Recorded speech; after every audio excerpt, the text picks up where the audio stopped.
I vividly remember crying at my kitchen table one day in 4th grade, staring at the math test that Miss Dunlap had returned to me earlier that day. In the top right corner of my paper, I saw my worst nightmare, an A-. As I sobbed in humiliation, my mom rebelliously took a pencil and drew a line through the minus, turning it into a plus. A grade does not define you, she said. I didn't understand this. My A- obviously was a definition of me and my failing abilities, and instead I was mortified that she had the nerve to defile my paper. I had always been the kid who loved school. Science class was my Disney World and reading was like second nature.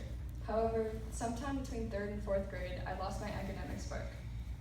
My joy had been replaced with anxiety, and mental breakdowns were my response to any academic assessment. My quest for perfection trumped my love for learning. At the age of 9, I was consumed with anxiety and thoughts of never being enough. I defined myself by what I wasn't. My mom recognized this unhealthy mental state and decided to homeschool me the next year. Together, we studied things like identity and confidence, and gradually I understood that I was defining myself by the wrong things. I wasn't a grade. I was a loved, redeemed, chosen child of God. And no flaw or imperfection of mine could alter that. When I returned to Geneva, my spark was back. Teachers helped me learn for the love of learning and strive for excellence instead of perfection. Geneva also blessed me with countless mentors who continue to affirm my identity in Christ. I started running Geneva cross country and track in 6th grade. I loved running and improving, but once again began to define myself by my performance. However, the mentors Geneva placed in my life continued to have poured into me the message of identity that I had so easily forgotten. Coach Caulfield taught me what it meant to run for God's glory and taught me how to run with joy, because ultimately our identity is in Him, not in our accomplishments.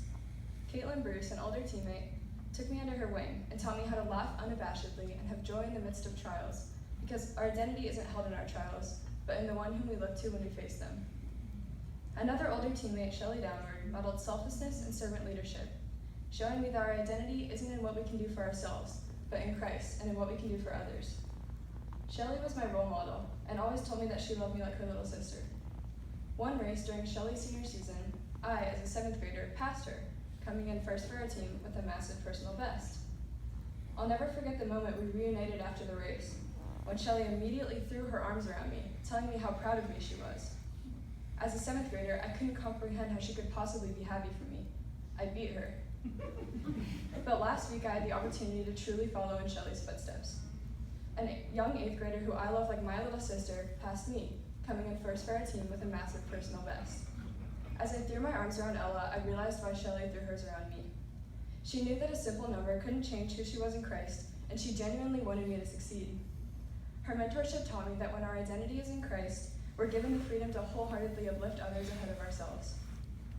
Geneva has cultivated in me a genuine passion for learning and for running, but these passions don't define me. Throughout my journey at Geneva, I've learned that God gives us passions and gifts and encourages us to pursue them. But in our pursuits, we aren't to glorify ourselves or to define ourselves by our successes. We are to use our God-given passions and gifts to glorify Him, the gift giver, because ultimately our identity is in Him. And as for that 4th grade A-, Geneva has taught me that no failure, no mistake, no imperfection, no run, no number, not even an A- could ever change who I am in Him. A loved, chosen, redeemed, fearfully and wonderfully made child of God.